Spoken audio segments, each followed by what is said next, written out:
Dinas Pemuda dan Olahraga Dispora Kabupaten Bogor melalui bidang kepemudaan bakal meluncurkan program unggulan Rumah Ide Pemuda atau Inkubasi Bisnis.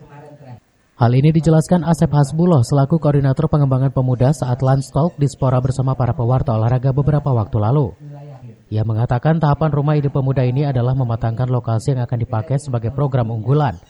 Nantinya lokasi tersebut juga akan dijadikan tempat untuk program-program lainnya di bidang kepemudaan. Adapun output dari program ini adalah menjadikan pemuda yang mandiri, kreatif, dan terampil yang bisa memberikan manfaat bagi sekitar. Perlu kami sampaikan, khususnya yang ada di struktur pengembangan pemuda, Bu, ya. Karena apa? Saya tidak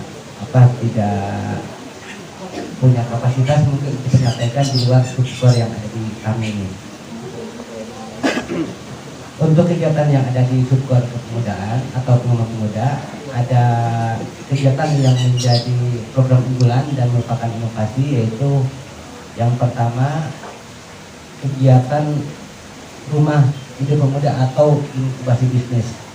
Dan alhamdulillah untuk hari ini atau saat ini tahapan yang lagi dilakukan dalam rangka pematangan lokasi yang akan menjadikan tempat itu semua. Dan lokasi yang nanti kita pilih atau dijadikan Rumah Ide Pemuda itu akan mengcover beberapa kegiatan, antara lain adalah kegiatan magang akbar yang ada di seksi sebelah, di seksi kemitraan pemuda, dan kegiatan konseling, pimpinan konseling. Dari Cibinong, CV Suryadi melaporkan.